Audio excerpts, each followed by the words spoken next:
Gracias, hermano Santiago. Muchas gracias por su dirección, pastor. Gracias. Y en este momento ya estamos conectados en Facebook para abordar el tema interpretación de la Biblia. Agosto, mes de la Biblia. Mes de la Biblia. Agosto, estamos felices como pueblo evangélico de celebrar este mes de distintas maneras. Y una forma en la que lo hacemos aquí en Bautistas Orando es tocando temas como este y como el que el pastor Carlos Toledo trae también en una secuencia del Salmo 119 y otros también que se avecinan. Así es que voy a compartir pantalla para que nos sirva también de guía esta estructura y sepamos dónde vamos a andar a medida que vayamos avanzando. El tema, como ya lo mencionamos, es interpretación bíblica. Aquí tenemos la primera diapositiva.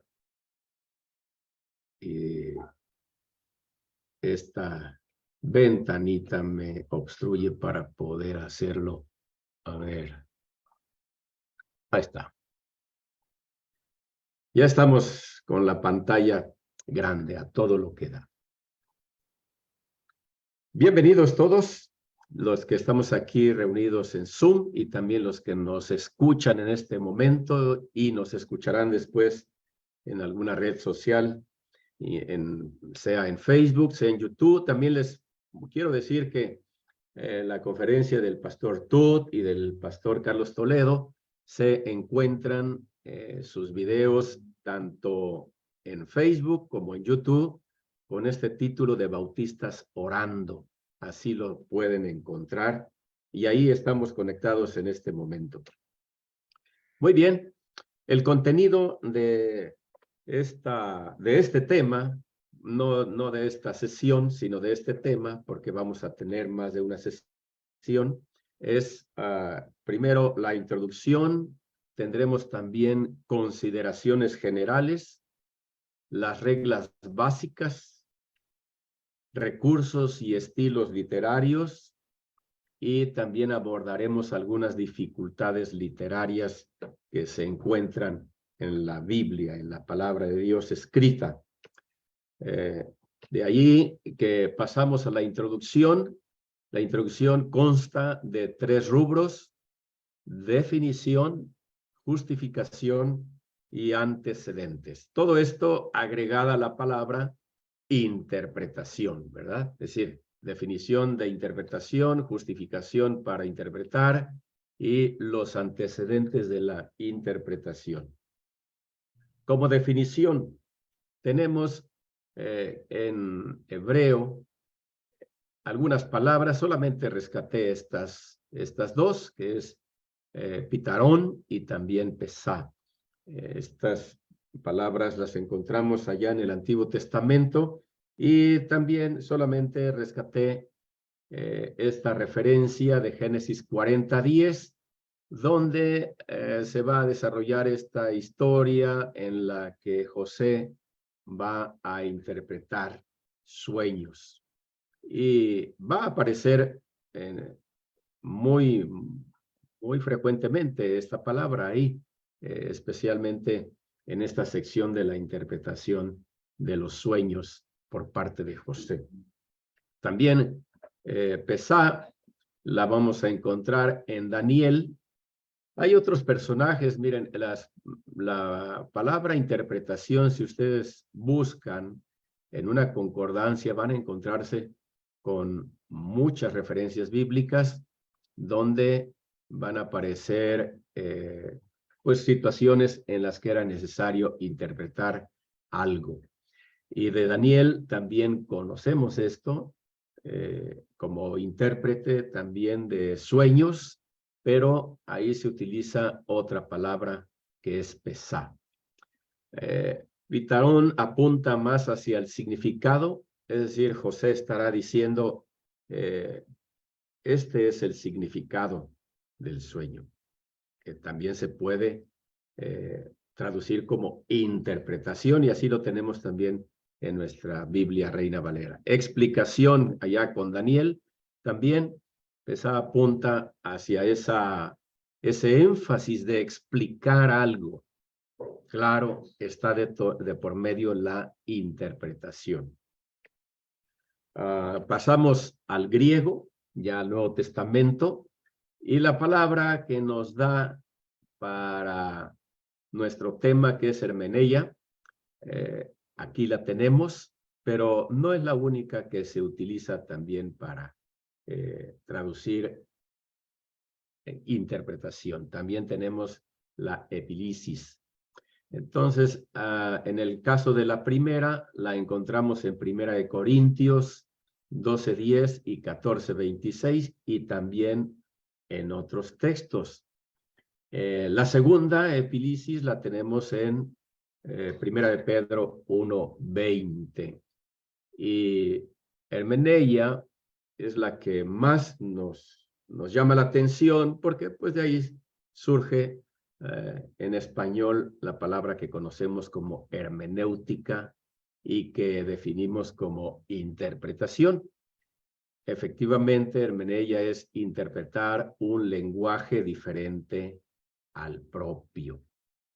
Y el escenario ahí que se va a presentar, especialmente en el capítulo 14, pues el tema del hablar en lenguas, y ahí se dice, si no hay quien interprete, pues mejor no hable. Es interesante esto, que en este escenario de que alguien habla en una lengua extraña, para nosotros también es una lengua extraña el hebreo, es una lengua extraña el griego, es una lengua extraña el arameo, y algunos temas también podrán ser muy extraños para nosotros, y va a ser necesario interpretarlas. El predicador, el pastor, el maestro de Biblia, pues tiene que esforzarse bastante en ese punto. Alguna vez escuché a alguien decir, mira, si no entiendes un pasaje, tú no tiene caso que lo expongas. Primero tienes que entenderlo tú. Y ese entendimiento requerirá interpretación. En primera de Pedro se utiliza esta otra epilisis, y tiene la idea de desenredar algo, desenredar en este caso un asunto. Y es cierto, algunos temas están, podríamos decir, enredados, y necesitamos desenredarlos para comprenderlos y luego poderlos explicar, poderlos enseñar. Con estas dos palabras nos quedamos y avanzamos entonces también en la Septuaginta. La Septuaginta la conocemos como esa traducción de la Biblia del hebreo al griego. Y la Septuaginta incluye algunos libros que nosotros no tenemos en nuestra Reina Valera, en nuestras Biblias evangélicas, como es el Eclesiástico, y la Biblia de Jerusalén latinoamericana. Eso significa aquí, estos signos raros también que estoy poniendo aquí, debo de explicarlos. LXX, pues es 70, que es la expresión como se identifica Septuaginta. BJL es la Biblia de Jerusalén latinoamericana, y ECLO es el libro eclesiástico. En el capítulo 47, 17 dice así: de tus cantos, tus sentencias, tus proverbios y tus interpretaciones se admiran las naciones. Ahí está en este texto, en griego, está ahí la palabra que conocemos y que se traduce como interpretar, hermeneia. Bueno, en latín es importante. ¿El latín por qué es importante? Bueno, pues es el lenguaje de tiempos de Jesús. aunque el griego preponderaba, pero no podemos descuidar que es el lenguaje de los dominantes y de los que están subyugando al pueblo de Israel y al pueblo griego y a otros pueblos. Es el Imperio Romano. Y del latín viene mayormente nuestro lenguaje en castellano, que es mejor decirle castellano que español. Viene el castellano y los filólogos apuntan a que nuestro idioma es una degeneración del latín. Esa es la realidad. Como no todo mundo sabía leer, no todo mundo era ilustrado en el idioma, ni existían diccionarios ni cosas de esas. Bueno, pues las únicas personas que sabían expresarse en latín, que podríamos llamarle el lenguaje culto, pues lo usaba la gente de estudios. Ellos podían decir, esto es así. Pero el vulgo no, el pueblo hablaba y deformaba las palabras y las hacía como quería. Y eso sucede también en nuestro tiempo. Nosotros sabemos que nuestro castellano, la expresión correcta y la fonética de las palabras y también su redacción, pues no está al alcance de los que no estudian, de los que no están metidos en el conocimiento del lenguaje, del castellano. Y entonces encontramos pues muchas variantes que nosotros llamamos incorrectas, pero que allá afuera son correctas. Son correctas como expresiones como quedarán, por ejemplo, conjugar el verbo quedarán, pues de esa manera sabemos que es incorrecto, sería querrán, pero así se va y al latín le pasó eso. Y luego cuando alguien trata de expresarse en un lenguaje culto o en un lenguaje correcto, este mismo verbo se usa mal allá afuera porque, por ejemplo, cuando dicen, a ver, yo querré, tú querrás, él querrá, nosotros querremos, vosotros querréis. Bueno, en esa conjugación está bien, pero en el otro, queramos es correcto. Queramos o no, pero quien pretende hablar bien y escucha el querrá, piensa que aquí se puede usar querramos y es incorrecto. Entonces es una serie de combinaciones de expresiones entre correctas y entre incorrectas en nuestro lenguaje. Eso le pasó al latín.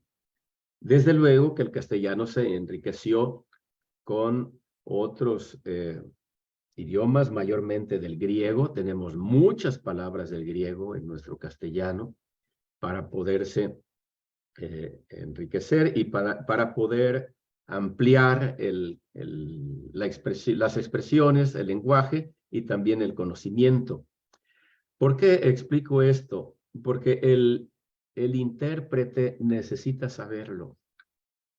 Necesita saber estas transformaciones del lenguaje y meterse a comprender estas metamorfosis que se dan, no siempre de manera positiva.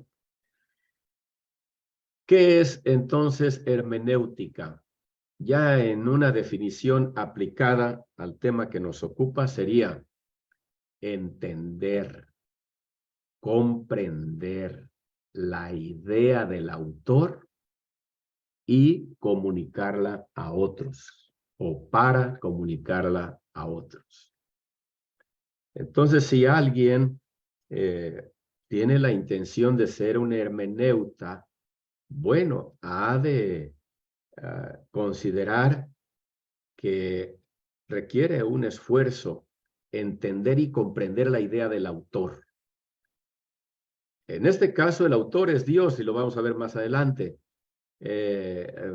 Por eso dejamos ahí el asunto del autor, del autor.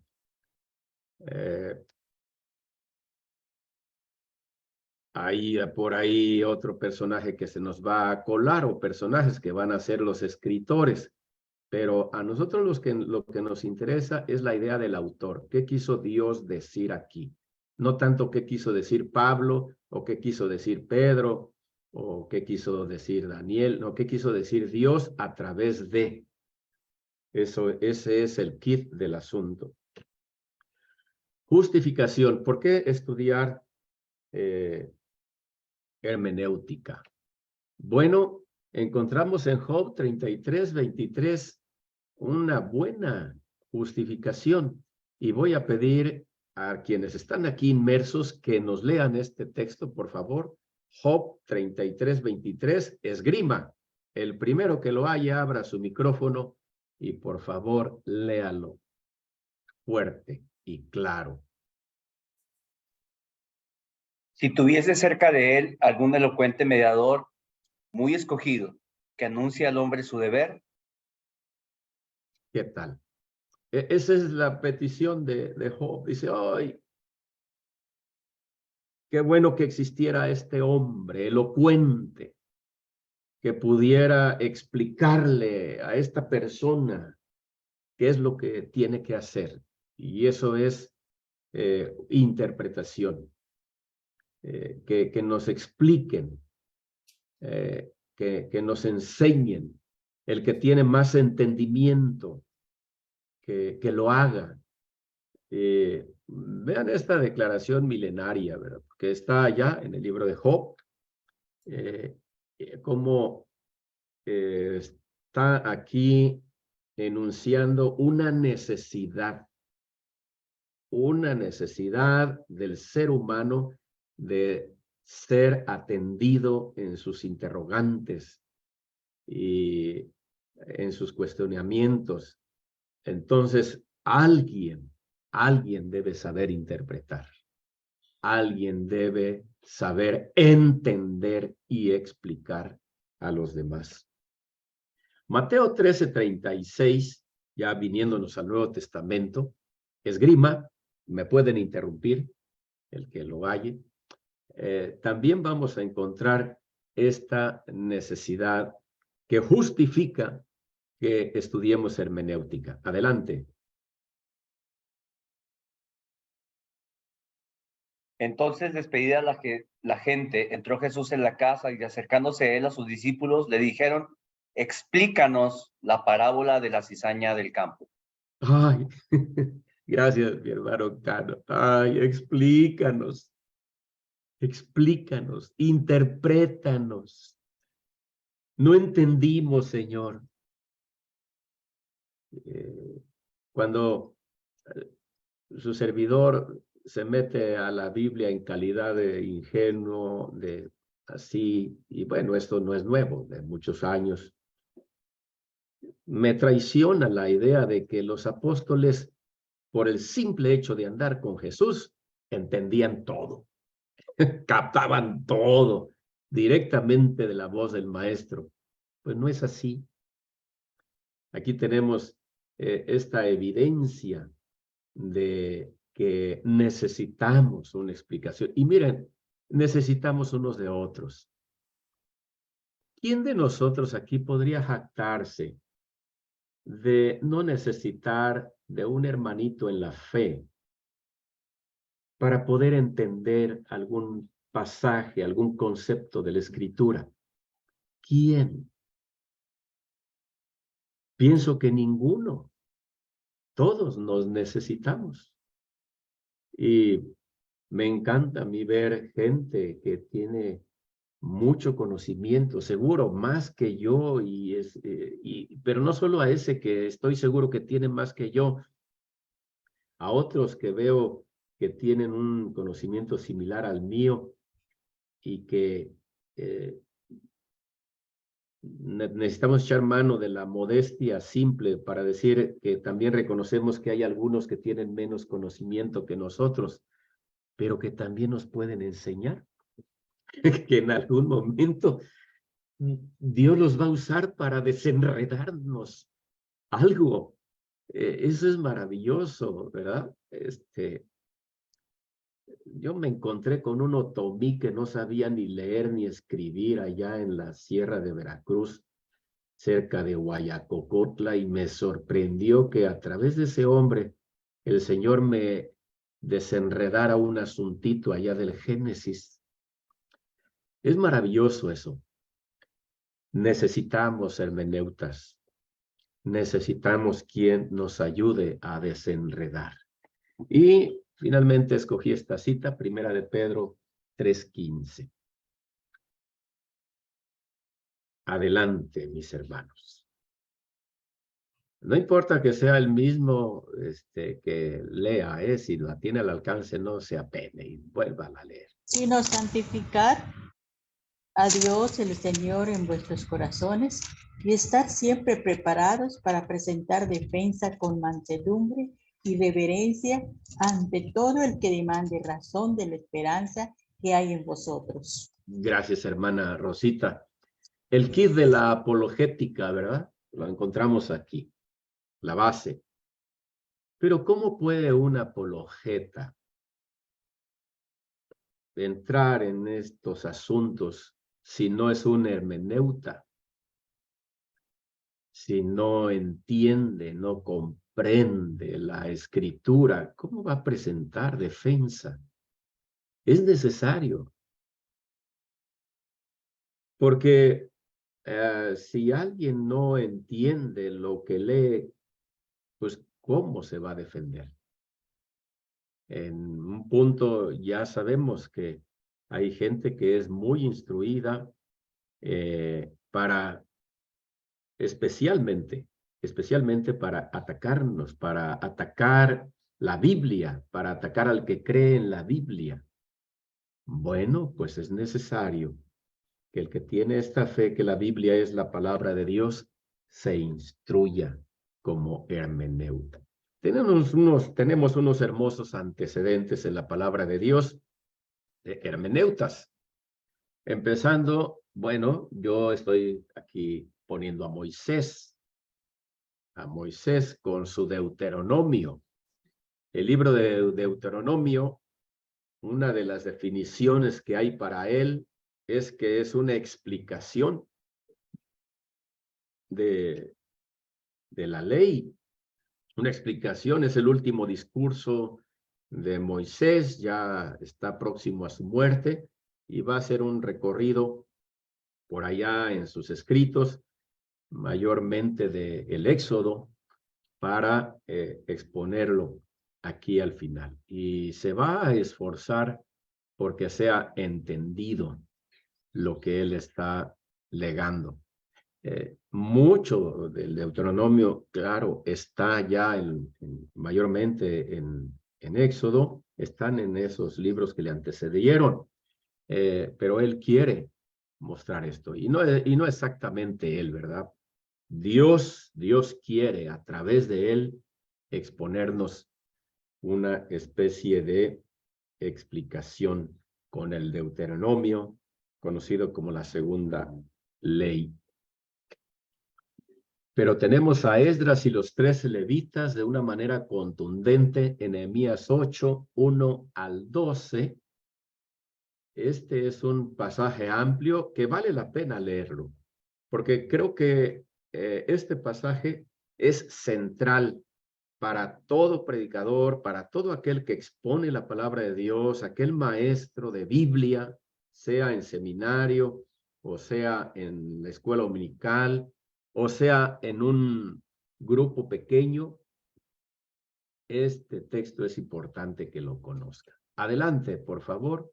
Mi hermano Jesús Cano lo tiene. Adelante. Y se juntó todo el pueblo como un solo hombre en la plaza que está delante de la puerta de las aguas. y dijeron a Esdras, el escriba, que trajese el libro de la ley de Moisés, la cual Jehová había dado a Israel. Y el sacerdote Esdras trajo la ley delante de la congregación, así de hombres como de mujeres y de todos los que podían entender, el primer día del mes séptimo. Y leyó en el libro delante de la plaza que está delante de la puerta de las aguas, desde el alba hasta el mediodía, en presencia de hombres y mujeres y de todos los que podían entender. Y los oídos de todo el pueblo estaban atentos al libro de la ley. Y el escriba Esdras estaba sobre un púlpito de madera que habían hecho para ello, y junto a él estaban Matatías, Sema, Anías, Urías, Hilcías, Maasías a su mano derecha, y a su mano izquierda Pedaías, Misael, Malquías, Hasum, Hasbadana, Zacarías y Mesulam. Abrió pues Esdras el libro a ojos de todo el pueblo, porque estaba más alto que todo el pueblo, y cuando lo abrió, todo el pueblo estuvo atento. Bendijo entonces Esdras a Jehová, Dios grande, y todo el pueblo respondió, amén, amén, alzando sus manos, y se humillaron y adoraron a Jehová inclinados a tierra. Y los levitas, Jesúa, Bani, Serebías, Jamín, Acub, Sabetai, Jodías, Maasías, Kelita, Azarías, Josabed, Hanán y Pelaía, hacían entender al pueblo la ley, y el pueblo estaba atento en su lugar.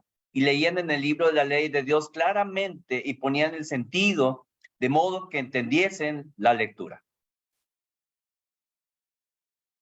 Hasta el 12, por favor. Perdón. ¿En cuál me quedé? En el 8, sigue el 9. Y Nehemías, el gobernador, y el sacerdote Esdras, escriba, y los levitas que hacían entender al pueblo, dijeron a todo el pueblo, día santo es a Jehová nuestro Dios, no os entristezcáis ni lloréis, porque todo el pueblo lloraba oyendo las palabras de la ley. Luego les dijo, id, comed grosuras, y bebed vino dulce, y enviad porciones a los que no tienen nada preparado, porque día santo es a nuestro Señor. No os entristezcáis, porque el gozo de Jehová es vuestra fuerza. Los levitas, pues, hacían callar a todo el pueblo, diciendo, callad, porque es día santo, y no os entristezcáis. Y todo el pueblo se fue a comer y a beber, y a obsequiar porciones, y a gozar de grande alegría, porque habían entendido las palabras que les habían enseñado. Gracias. Qué manera de cerrar esta asamblea tan hermosa, ¿verdad? El esfuerzo de Esdras y los 13 levitas tuvo fruto. Tuvo fruto. Esto de poner el sentido a las palabras, estar explicando, como luego usamos coloquialmente esta expresión, ¿verdad? Con peras, con manzanas. Pero antes la hermenéutica, el saber lo que decía y el entenderlo para poderlo explicar. Y el impacto no se hizo esperar. El Señor obró grandemente a través de estos 14 varones y la gente, dice el texto cerrando, dice, pues,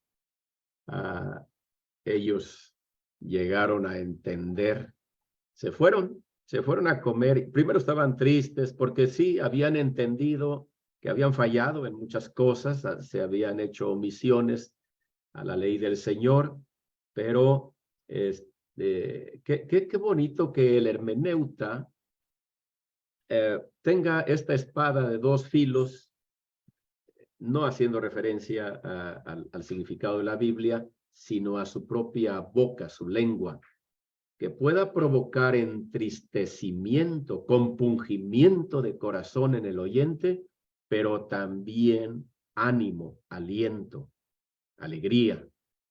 No dejar a la congregación o al oyente pisoteado por la palabra de Dios nada más, sino que también le pueda dar esa palabra de gozo, de alegría, diciéndole, hey, ánimo, ánimo, ánimo. Es un hermoso día porque hoy se ha explicado la palabra de Dios, se ha entendido y ahí está. La gente empezó hasta ya a romper el ayuno, pues a comer y a beber y hasta obsequiarse porciones, lo que hacemos también en esos convivios hermosos de la iglesia, porque habían entendido las palabras que les habían enseñado. Valdría la pena que después de una predicación, después de un culto hermoso, y si vamos a tener convivio enseguida, ya se acerca el Día del Pastor, por cierto, bocinas al aire, porque el próximo mes será día de festejo, aparte del mes patrio, pues es el Día del Pastor, y que en medio del convivio, por ahí surja la plática, ¿qué entendimos del mensaje que escuchamos esta mañana? Y por ahí entre los grupitos que se arman, alguno de ellos pudieran abordar el asunto y decir, oh, sí, entendimos. Sí entendimos. No solo hermoso el sermón por su elocuencia, por su exposición, no, sino por el contenido y el entendimiento que llegó a mi corazón. Y desde luego Jesús, este pasaje es muy extenso, no lo vamos a leer, pero Jesús aquí en el capítulo 5, versículos 20 al 28, que se encuentra dentro de este temario que conocemos como Sermón del Monte, el Señor va a usar esta frase constantemente. Oísteis que fue dicho, pero yo les digo. Oísteis que fue dicho, pero yo les digo. Y así reiterativamente abordando varios temas, varios asuntos. Pero yo les digo, hemos de entenderlo como una interpretación. La interpretación precisa, exacta, de esto que estaba en el libro de la ley en el Antiguo Testamento. Jesús no está invalidando, como diciendo, bueno, sí oyeron esto, pero eso no sirve. Lo que sirve es lo que yo les estoy diciendo ahorita. No. Ese pero, que algunas veces se ha mal definido, porque dicen los peros echan a perder todo lo que está detrás. Eso a veces sí, pero no siempre. Esos peros están apuntando hacia una explicación, hacia un desenredo de lo que allá estaba y mayormente ese desenredo de interpretaciones erróneas que habían hecho los maestros de la ley en estos asuntos. Así es que tenemos a Jesús. Vamos a entrar en consideraciones generales. Aclaro, hoy no terminamos el tema. Hoy es apenas la primera sesión. Y dentro de las consideraciones generales que hemos de tener para abordar la interpretación de la Biblia, es considerar los idiomas, que hace un momento ahí toqué ligeramente.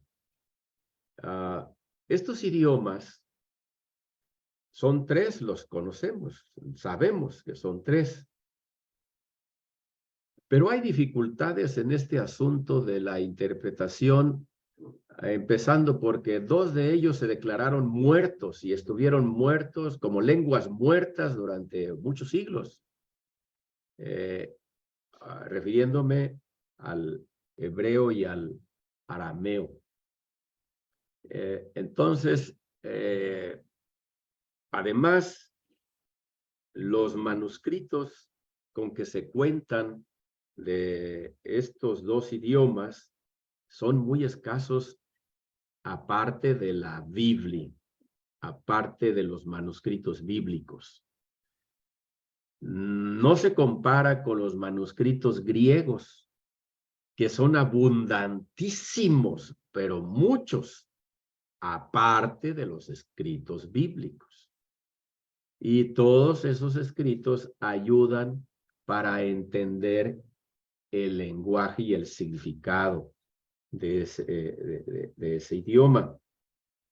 Por eso, mis amados oyentes, en algún momento estaremos leyendo a algún comentarista de algún texto específico y que no le va a sacar la vuelta a una palabra hebrea o aramea, no le va a sacar la vuelta, antes al revés, la va a enfrentar y va a dar una explicación honesta y decir, el significado de esta palabra es oscuro.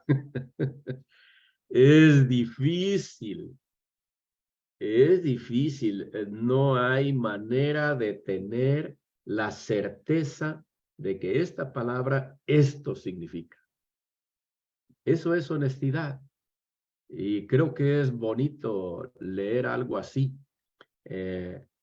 Y que podemos tener idea de lo que significa, pues ya por el contexto, por las otras palabras que le acompañan.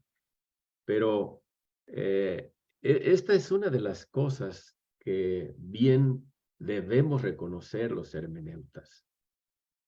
Hay palabras de difícil entendimiento, difícil explicación en los idiomas hebreo y arameo. Otra consideración es esa redacción milenaria.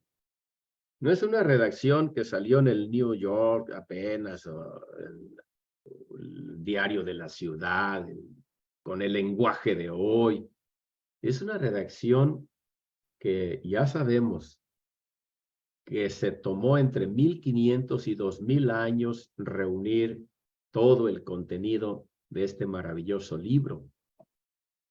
Entonces, ante esto, podemos decir, este monte impresionante, hay que considerarlo. No podemos declararnos intérpretes de la Biblia a la ligera y decir, oh, no, es que la Biblia dice esto y esto es. Sí, eso dice. Pero quién sabe si eso sea lo que tú estás diciendo. Tenemos que saber qué quiere decir lo que dice.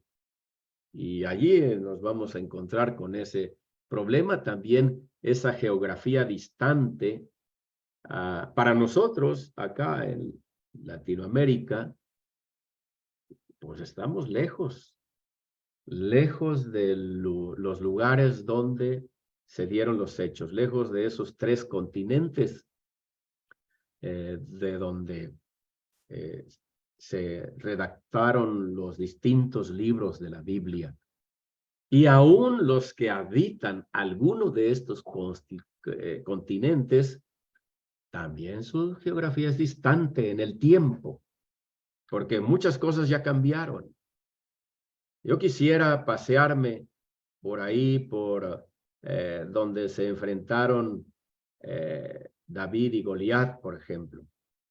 Pasar por ese valle y ver los 2 montes, el monte donde estaba Saúl y sus ejércitos y el monte donde estaban los filisteos y Goliat. Y es difícil. Claro, algunos más o menos los ubican y dicen, miren, es este y aquel monte. Aun cuando sea verdad, y es probable que sea verdad, los que saben de esto y que han estudiado esa geografía, ha cambiado la topografía del lugar.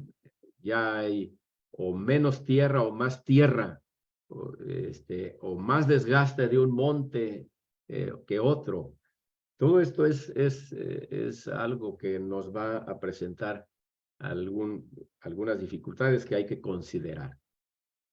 Otra cosa que tenemos que considerar es el libre examen. El libre examen de las Escrituras que nosotros creemos. Nosotros avalamos y apuntamos y apuntalamos el libre examen. No es exclusivo de un sector, de una élite, la interpretación de la Escritura, el examen de la Escritura. Jesucristo en Juan 5:39, aún a sus opositores los va a exhortar, los va a increpar a que escudriñen las Escrituras, escudriñenlas, y van a ver que ahí me van a encontrar. escudriñenlas. Entonces, no, no es exclusivo de una élite. Todo aquel que llega a ser creyente en Cristo Jesús, que llega a rendir su vida a Él y que es transformado por ese poder avasallador del Señor, ese poder purificador, ha de tener esto en su mente. Está en condiciones de examinar la Escritura. Hechos 17:11 nos habla de un grupito que se empeñaron. Ahí voy a pedir que lo lean, el de 17:11, por favor, porque es importante para este punto de libre examen. Adelante. Y estos eran más nobles que los que estaban en Tesalónica, pues recibieron la palabra con toda solicitud, escudriñando cada día las Escrituras para ver si estas cosas eran así. ¿Qué tal? Somos llamados a eso. Somos llamados. Los de Berea, ¿verdad? Eran los de Berea. Creo que cada generación debía ser una Berea. Cada generación debe ser responsable de escudriñar las Escrituras para ver si es así como lo aprendió de la generación anterior. Para ver si es así como lo aprendió de sus padres. Para ver si es así como lo aprendió de su tutor, de su mentor, de su discipulador, de como le llamen, de su maestro. Él tiene el compromiso de escudriñar para ver si es así. Y otra consideración general que hemos de tomar los hermeneutas o quien pretenda interpretar la Escritura es la multidisciplinariedad. ¿Qué quiere decir esto? Que no puede el hermeneuta aislarse en las técnicas de la hermenéutica o en este arte o ciencia de la hermenéutica como si no existieran otras disciplinas.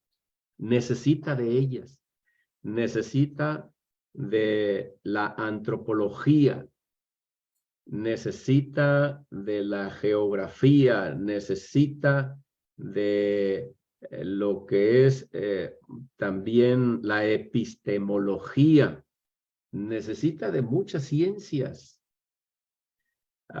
necesita,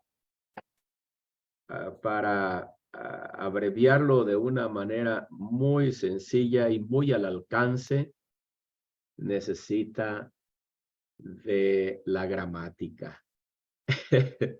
Necesita de la lectura y de la redacción, del conocimiento de saber leer y saber redactar. Necesita de eso.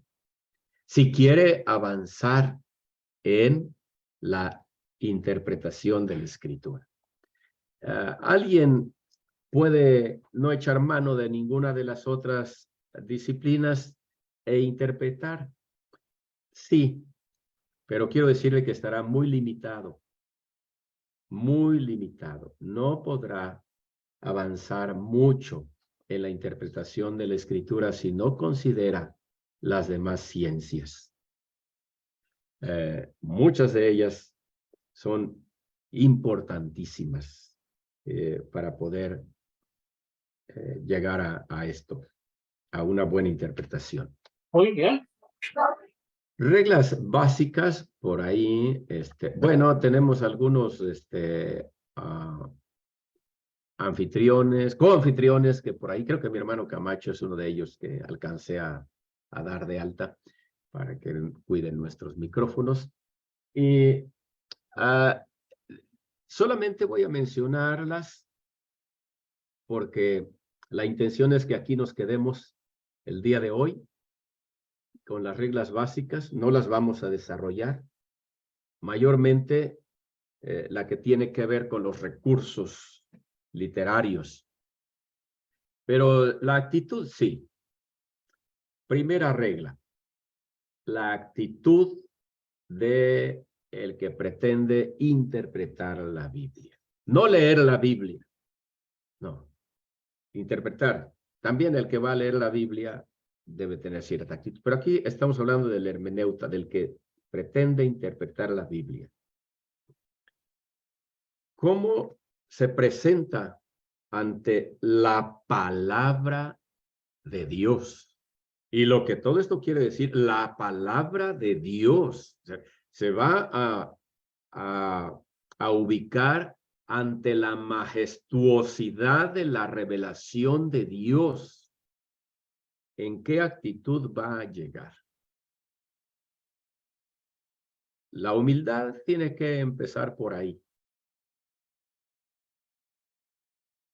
Señor, muéstrame. Como los apóstoles le dijeron a Jesús, por favor, explícanos. ¿Qué quiere decir esto? Ayúdame, Señor, a utilizar bien las herramientas que he aprendido, estas reglas de la hermenéutica, estos conocimientos de que me he dotado, sea autodidactamente o en un instituto o en un seminario o en un curso de la iglesia.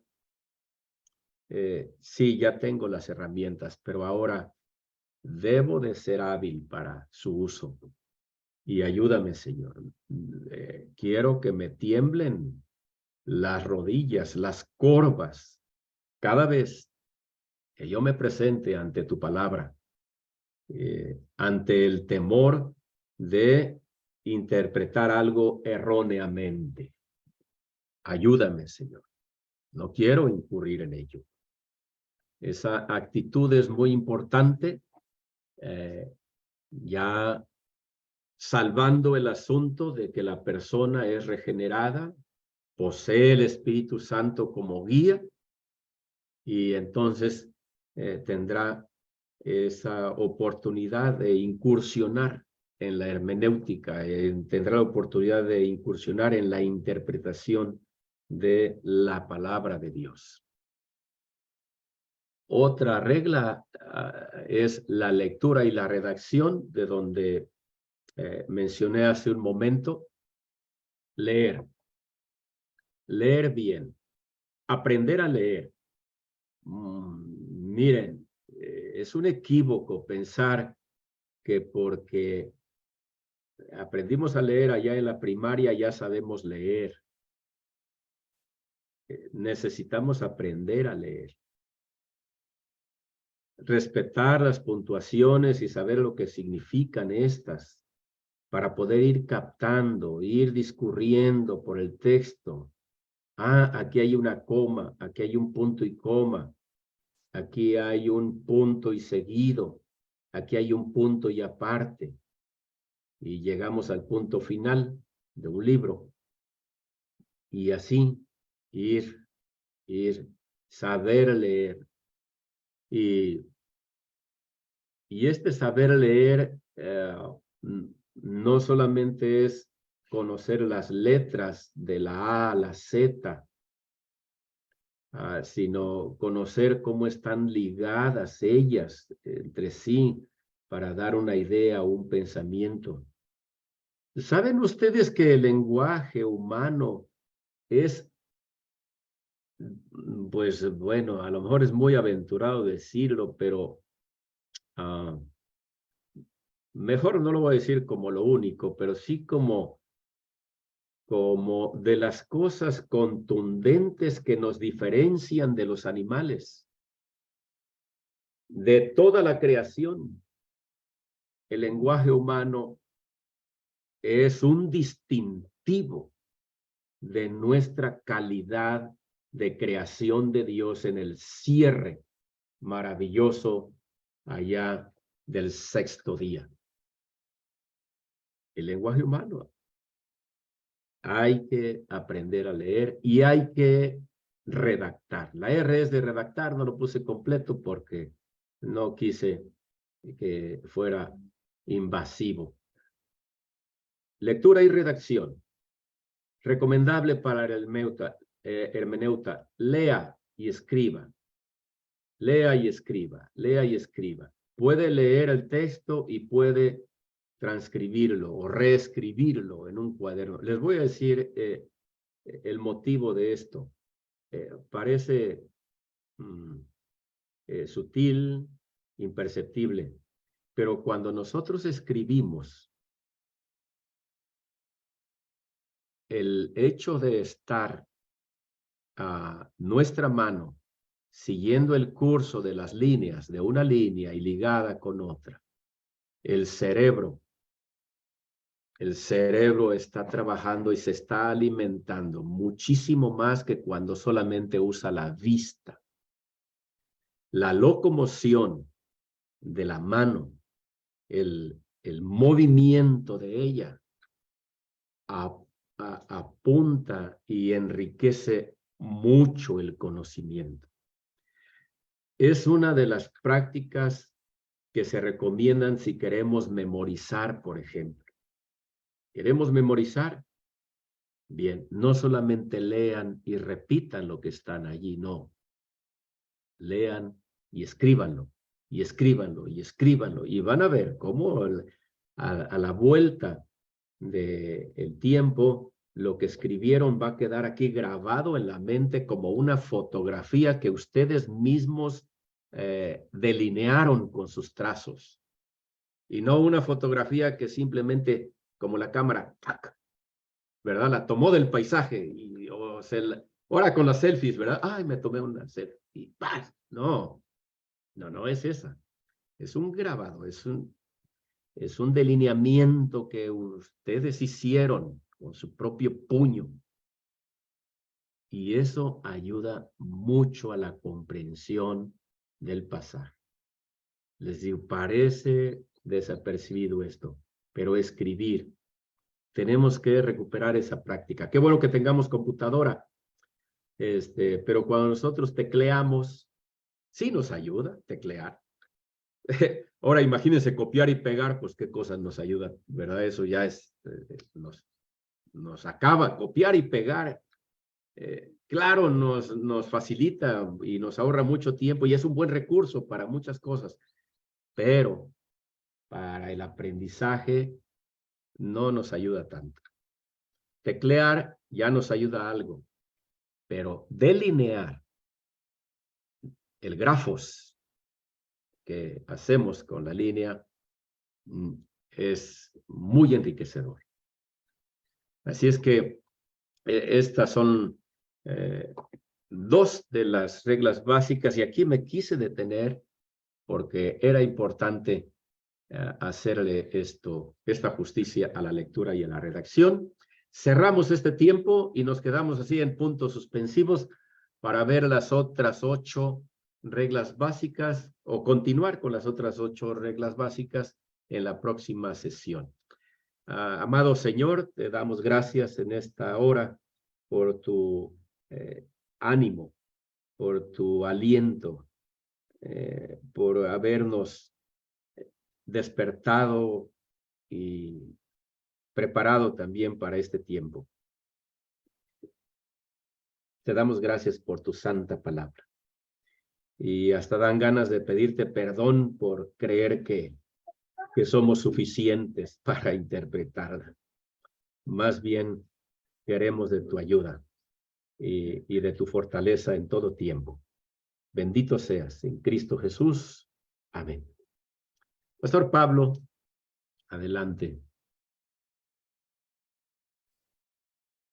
Muchas gracias, Pastor Esaú. ¿Para qué fecha estaba esta conferencia? La de hoy, para hoy. Qué bueno que me pregunta, pero la siguiente estaba para el día 21, pero hemos permutado con el pastor Joel. Él no puede el 24, entonces la siguiente sesión será el día 24, Pastor Pablo. Muy bien, correcto. Despedimos la transmisión en Facebook. Agradecemos la participación, la presencia de quienes estuvieron allí. Y